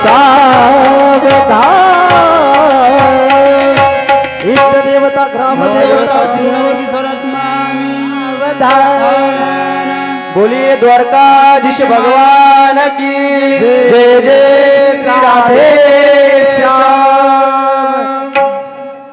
असा सुंदर उत्सव झाला बर का कुठं द्वारकेमध्ये सुंदर उत्सव द्वारकेमध्ये झाला भगवान श्रीकृष्ण परमात्म्याचं लग्न अगदी थाटामाटात लग्न पार पडलं नंतर भगवान परमात्म्याचं लग्न सत्यभामा बरोबर झालं जामवंती बरोबर झालं सत्राजिताची मुलगी नग्नजिती जी आहेत सत्या तिच्याबरोबर लग्न होतंय अशा भगवान परमात्म्याच्या ज्या अष्टमुख्य राणे आहेत नंतर भगवान श्रीकृष्ण परमात्म्याने 16,100 मुलींबरोबर लग्न केलं आता या 16,100 मुली कोण होत्या तर मागच्या जन्मातल्या रामायणामधले ते 16,100 साधू होते बरं का तपश्चर्या करत होते भगवान परमात्म्याला भगवान प्रभू रामचंद्रांची प्राप्ती करण्यासाठी तपश्चर्या करत होते परंतु भगवान परमात्म्याची तपश्चर्या केल्यानंतर ते साधू विचार करतायत आता भगवान प्रभू रामचंद्र या ठिकाणी आलेले आहेत म्हणून ते साधू विचार करतायत आता आपण सुंदर पत्न्या या कृष्णाकडून मागून घेऊ प्रभू रामचंद्रांकडून आपण सुंदर पत्न्या मागून घेऊ बरं का कारण त्यांना काय माहीत झालं होतं प्रभू रामचंद्रांचा एका शिळेला एका दगडाला स्पर्श झाल्यानंतर पायाचा त्या दगडाची स्त्री झाली हे त्या साधूंना माहीत झालं मग त्यांनी तपश्चर्या केली का काही नाही एक दगड घ्यायचा जशी बायको पाहिजे असेल तसा दगड घ्यायचा बुटकी बायको बुटका दगड घ्यायचा पातळ बायको पातळ दगड घ्यायचा उंच बायको उंच दगड घ्यायचा प्रत्येक साधूने ठरवलं 16,100 साधू जे आहेत रामायणातील कथा बघा 16,100 साधू प्रभू रामचंद्रांची तपश्चर्या करतात आणि प्रभू रामचंद्रांकडे गेले बरं का सर्व दगड घेऊन जशी बायको पाहिजे तसे दगड घेऊन प्रभू रामचंद्रांकडे गेले आणि गेल्यानंतर परंतु भगवान प्रभू रामचंद्रांचं ते सुंदर स्वरूप बघितल्यानंतर यांना म्हणायचं होतं देवा आम्हाला यांच्या बायका करून द्या असं त्यांना म्हणायचं होतं परंतु सुंदर असं भगवान परमात्म्याचं स्वरूप बघितल्यानंतर ते म्हणू लागले देवा आम्हाला बायका करून घ्या परंतु कोणाला म्हणाले प्रभू रामचंद्रांना म्हणाले पण प्रभू रामचंद्र कसे आहेत एक बाणी एक वचनी एक पत्नी प्रभू रामचंद्र मर्यादा पुरुषोत्तम प्रभू रामचंद्र असल्यामुळे प्रभू रामचंद्र सांगतात मी तुमच्या बरोबर आता विवाह करू शकत नाही परंतु पुढचा जन्म मी अवतार घेईल पूर्णोत्तम अवतार घेईल त्या अवतारामध्ये मला कसलंही बंधन नाही त्यावेळेस मी तुमच्यासोबत विवाह करेल अशा प्रकारे भगवान परमात्मा अनेक लीला भगवान परमात्म्याने केल्या नंतर महाभारताचं युद्ध होतंय युद्ध झाल्यानंतर सर्व पांडव स्वर्गारोहण होतोय शुकदेवजी राजा जो आहे परीक्षित जो राजा आहे तो राजाचा राजा होतोय अनेक प्रकारे राज्याचा सांभाळ करतोय राज्याचा सांभाळ केल्यानंतर एक दिवस वाईट त्याच्या जीवनात येतोय तो म्हणजे त्या शमीक ऋषींच्या गळ्यात मेलेला सर्प टाकतोय सर्प टाकल्यानंतर ऋषींनी शाप दिला होता ऋषींनी तुला तक्षाकडून मरण येईल शृंगी ऋषींनी शाप दिला होता बघा ऋषींनी दिलेला शाप कधी खोटा ठरत नाही साधूने दिलेला शाप कधी खोटा सरत नाही राजाला शाप दिला होता 7 दिवसात मरण आहे परंतु राजा घाबरला होता राजाला मृत्यूची भीती जी होती ती भीती टाळायची होती त्या भीतीपासून वंचित व्हायचं होतं राजाचा ज्यावेळेस शुकदेवजींनी 7 दिवस भागवत कथा सांगितली बरं का भागवत कथा हे एक उद्धाराचं साधन आहे आपण रात्री पण कीर्तनामध्ये ऐकलं उद्धाराचं साधन एकमेव काय असेल तर ते म्हणजे भागवत कथा आहे आपण जर तन मन धनाने भागवत कथा जर श्रवण केली असेल नक्कीच आपल्या जीवनाचा सुद्धा उद्धार होईल श्रीमद भागवतम शास्त्र कलो किरेन भाषित आणि भगवान श्रीकृष्ण परमात्म्याचं वाङ्मय स्वरूप काय असेल तर ही भागवत कथा आहे तेने वाङ्मय मूर्ती प्रत्यक्ष वर्तते हरे स्वकीयम यद भवे तेजस तस्य भागवते दधात भगवान परमात्म्याचं वाङ्मय स्वरूप काय आहे तर ही भागवत ग्रंथ आहे भागवत कथा आहे आणि भागवत कथा शुकदेवजींनी राजा परिस्थितीला सांगितल्यानंतर राजाचं जे मृत्यूचं भय होतं मृत्यूची जी भीती राजाला होती ती मृत्यूचं भय टळतंय मृत्यूची भीती राजाची संपते आणि राजा तपश्चर्या करत भगवंताचं ध्यान करत एका झाडाखाली बसलेला असतो बरं का राजा इतक्या दिवस राजाला कथा सांगत होते शुकदेवजी ज्या आपण कथा ऐकल्या ना त्याच कथा शुकदेवजींनी राजा परीक्षितीला सांगितल्या परंतु परीक्षितीने ऐकत असताना तन मन धनाने ती कथा ऐकली, डोळ्याने कानाने सर्वांगाने ती कथा ऐकल्यानंतर राजाचा शेवटी उद्धार होतोय. राजा एका झाडाखाली निवांत बसलाय. राजा विचार करतोय, आता तक्षक कधी येईल आणि मला दंश कधी करेल. असं कुणाला वाटत नाही बरं का, एखाद्याने यावं आणि मला मारून टाकावं, असं कुणाला वाटत नाही. परंतु राजाला वाटू लागलं, आता तक्षक कधी येईल आणि मला दंश करेल, दंश केल्यानंतर माझा मृत्यू होईल, असं राजाला वाटू लागलं. मृत्यूची वाट राजा बघत आहे. एका झाडाखाली बसलाय. राजा विचार करतोय, तक्षक येईल, परंतु तक्षक येईल कुठून हे माहीत नाही. म्हणून चारही बाजूच्या रस्त्यांना फुलाच्या पाकळ्या करतोय. तक्षकाला येण्यासाठी स्वागतासाठी एक गादी आसन तयार करून तक्षकासाठी करतोय. आणि राजा एका झाडाखाली बसलाय. तक्षक येतोय, प्रचंड तक्षक, सर्वात जहाल विष असणारा तक्षक जो नाग आहे तो नाग येतोय. आल्यानंतर राजाला दंश करतोय. राजाला दंश केल्यानंतर राजाचं शरीर जे आहे त्या शरीराची त्याच ठिकाणी माती होते. परंतु आत्मा जो आहे, राजा जो चैतन्य रूप जो राजा होता तो राजा त्या परमात्म्यामध्ये विलीन होतोय. परमात्म्यामध्ये विलीन झाल्यानंतर या ठिकाणी राजाचा उद्धार झाला बरं का. राज्यो मोक्ष तथा वीक्ष पुरा धातापि विस्मितः. अशा राजाचा, परीक्षित राजाचा उद्धार झाला. बोलिये परीक्षित भगवान की जय. जय श्री राधेश्याम. राजाचा उद्धार झाला. केवळ भागवत कथेने राजाचा उद्धार झाला. राजाचा उद्धार झाला तसा तुमचा आमचा सुद्धा सर्वांचा उद्धार होतो ह्या भागवत कथेने. मृत्यू लोकामध्ये आता अनेक ग्रंथ आहेत. 4 वेद आहे, शास्त्र आहे, 18 पुराण आहे. या 18 पुराणांपैकी महापुराण ज्याला म्हटलंय, भागवत कथा उद्धाराचं साधन असणारा हा भागवत ग्रंथ, या भागवत ग्रंथाच्या माध्यमातून राजाचा उद्धार झाला. तुम्हा आम्हा सर्वांचा उद्धार होईल. या ठिकाणी आपल्या कथेची वेळ संपुष्टात आली, कारण ग्रंथाचं पूजन आपल्याला करायचंय. ग्रंथाचं पूजन करायचं असल्यामुळे वेळ संपुष्टात आली. या ठिकाणी चालू असलेला अखंड हरिनाम सप्ताह आपला आज हा शेवटचा दिवस आहे. अखंड हरिनाम सप्ताहातील आजचा हा 7वा दिवस. 7वे दिवस मला 7ही दिवस या ठिकाणी भागवत सांगण्याचे योग माझ्या नशिबात होता. तो योग मला प्राप्त झाला. भाग्यवान आहे की भागवत कथा सांगण्यासाठी मला हा योग प्राप्त झाला. सर्व ग्रामस्थांचे हार्दिक आभार व्यक्त करतो. या सप्ताहाचे मार्गदर्शक रामायणाचार्य श्री रामदासजी महाराज सहाने, आदरणीय वंदनीय पंढरनाथ महाराज सहाने, सर्वांचे आभार व्यक्त करतो. गावकऱ्यांचे आभार व्यक्त करतो. जे श्रोते 7ही दिवस या ठिकाणी उपस्थित राहिले बरं का. चाणाक्षी श्रोते आहे आपल्या गावातील. सर्वांच्या चरणी नतमस्तक होतो. सर्वांचे हार्दिक आभार व्यक्त करतो. आणि जे मला 7 करतायत आले, 7 दिवस झाले 7 करतायत, जे ऑर्गनची 7 करतायत, सुंदर अशी ऑर्गनची 7 करतायत आमचे गंगाराम महाराज गटकळ, त्यांचे हार्दिक आभार व्यक्त करतो. सुंदर असं गायन जे करतात, तुम्ही बघितलं असेल किती गोड गोड गवळणी त्या गोरख महाराज म्हटले, त्यांच्यासाठी एक टाळ्या वाजवा. त्या गोरख महाराजांच्या ठिकाणी आभार व्यक्त करतो. आमचे आदरणीय वंदनीय खूप गोड ज्यांनी तबल्याची 7 केली, आदरणीय वंदनीय कैलास महाराज माळी, त्यांचे टाळ्या वाजवून हार्दिक आभार व्यक्त करतो. स्टेजवरती मंचावरती उपस्थित असणारे आमचे कसूरबाबा असतील, साई महाराज असतील, आमचे तेजस महाराज असतील, आमचे दोनवाड्याचे जे महाराज आहे, आज 3रा दिवस आहे, दोनवाड्याचे महाराज या ठिकाणी उपस्थित आहे. सुंदर असे गायन रवींद्र महाराज करतात, ते सुद्धा महाराज या ठिकाणी उपस्थित आहे. आमचे कृष्णा महाराज आदरणीय वंदनीय, ज्यांचं आळंदी क्षेत्रामध्ये विद्वत्ती म्हणजे नाव आहे, आमचे राजाराम बाबा रंदी, त्यांचे हार्दिक आभार व्यक्त करतो. आणि आपल्या गावात बघा सुंदर अशा ज्या कीर्तनकार महिला आहेत बरं का, सुंदर खूप प्रचंड अभ्यास विद्वान आहेत. आमच्या उज्ज्वलाताई कुकडे, त्यांचं या ठिकाणी आभार व्यक्त करतो. पंढरनाथ बाबा सहाने, त्यांचे आभार व्यक्त करतो.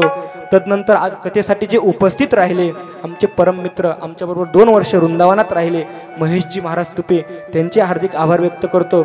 वैभवजी महाराज धामणगावकर, त्यांचे आभार व्यक्त करतो. नंतर किशोर महाराज तुपे या ठिकाणी उपस्थित राहिले, त्यांचे आभार व्यक्त करतो. आमचे परम मित्र विनायक महाराज खातळे, त्यांचे या ठिकाणी आभार व्यक्त करतो.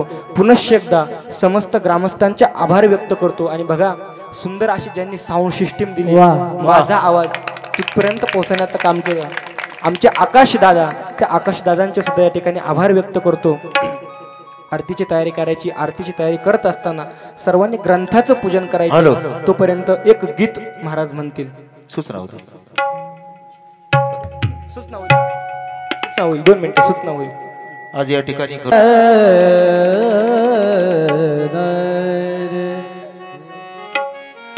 चला आरती मिलन 7 दिन का हमारा तुम्हारा, मिलन 7 दिन का हमारा तुम्हारा, मिलन 7 दिन का हमारा तुम्हारा, मिलन 7 दिन का हमारा तुम्हारा, मिलन 7 दिन का हमारा तुम्हारा, मिलन 7 दिन का हमारा तुम्हारा, मिलन 7 दिन का हमारा तुम्हारा, मिलन 7 दिन का हमारा तुम्हारा, मिलन 7 दिन का हमारा तुम्हारा, मिलन 7 दिन का हमारा तुम्हारा, रही जिंदगी तो मिलेंगे दोबारा, मिलन 7 दिन का हमारा तुम्हारा, मिलन 7 दिन का हमारा तुम्हारा, मिलन 7 दिन का हमारा तुम्हारा, माता पिता और भाई बहना सत्संग में तुम आते रहना, सत्संग में तुम हॅलो, लाईन करा, आते आरती वाल्यांनी लाईन करा. इकडे इकडे. सत्संग स्टेजवर लाईन करा, में स्टेजवर. तुम आते बाजूला. रहना, सत्संग में तुम आते रहना, यही तुमसे जग से कहना, मिलन 7 दिन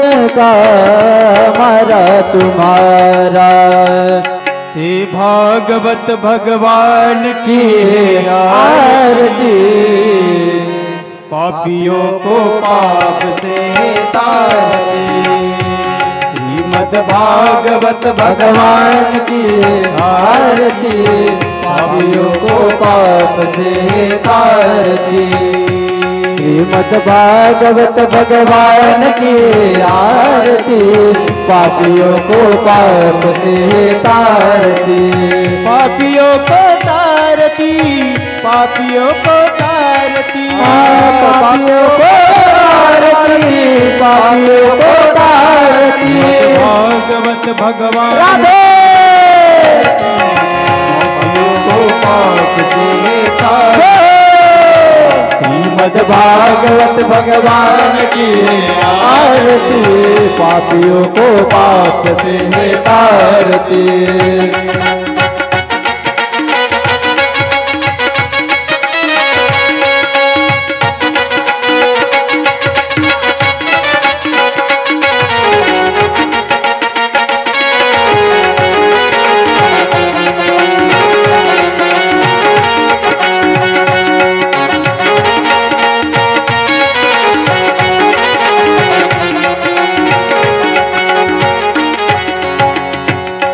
ये अमर ग्रंथ है मुक्ति पंथ पंचम वेद निराला, नवजोत जगाने वाला, ये अमर ग्रंथ है मुक्ति पंथ है पंचम वेद निराला, नवजोत जगाने वाला, हरि राम यही हरि राम यही हरि राम यही हरि राम यही, ये जग मंगल की आरती पापियों को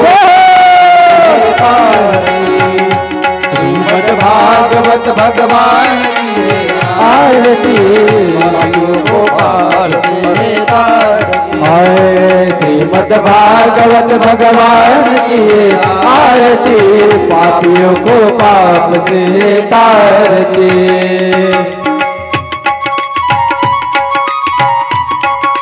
राधे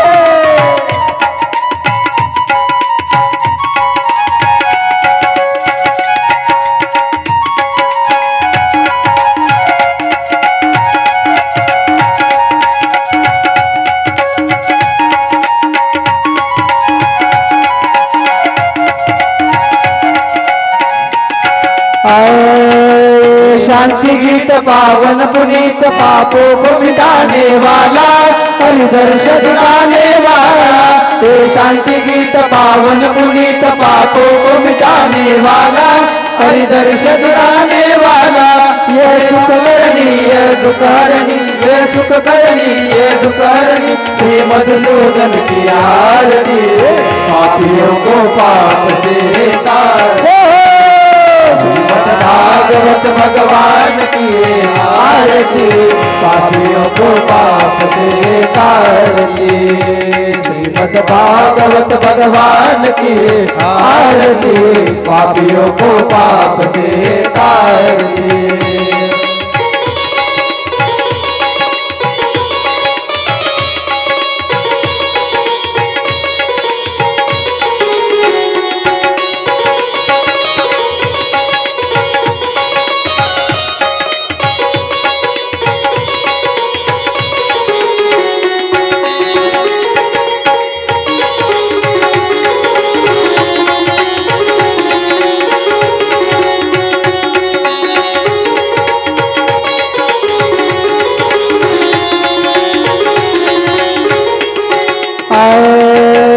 मधुर बोल जगमंद बोल सन्मार्ग बताने वाला, बिगड़ी को बनाने वाला, ये मधुर बोल जगमंद बोल सन्मार्ग बताने वाला, बिगड़ी को बनाने वाला। हरि राम यही घनश्याम यही, हरि राम यही घनश्याम यही, प्रभु की महिमा की आरती, पापियों को पाप से तारती। श्रीमद् भागवत भगवान की आरती, पापियों को पाप से तारती। पापियों को पाप से, पापियों को पाप से, पापियों को पाप से, पापियों को पाप से, भगवत भगवान की आरती, पापियों को पाप से तारती। श्रीमद् भागवत भगवान की आरती, पापियों को पाप से तारती। हरि गदांगन वंदी चरणम डोलन पाई दर्श तुझे, प्रेमे आलिंगन आनंद भुजं भवे वाय नमः। तमेव माता पिता तमेव तमेव बंधु सखा तमेव सर्वं तमेव सर्वं मम। कायेन वाचा मच्छिन्द्रयाना भूतात्मा प्रकृतमा, करोमि यज्ञं सकलपरं नारायणाय समर्पयामि। अश्वमेधं रामनारायणं कृष्ण दामोदर वासुदेव श्रीधर माधवं गोपिका वल्लभं जानकी नायकं रामचंद्र भजे। हरे राम राम राम हरे हरे, हरे कृष्ण कृष्ण कृष्ण हरे हरे, हरे राम राम राम हरे हरे, हरे कृष्ण कृष्ण कृष्ण हरे हरे।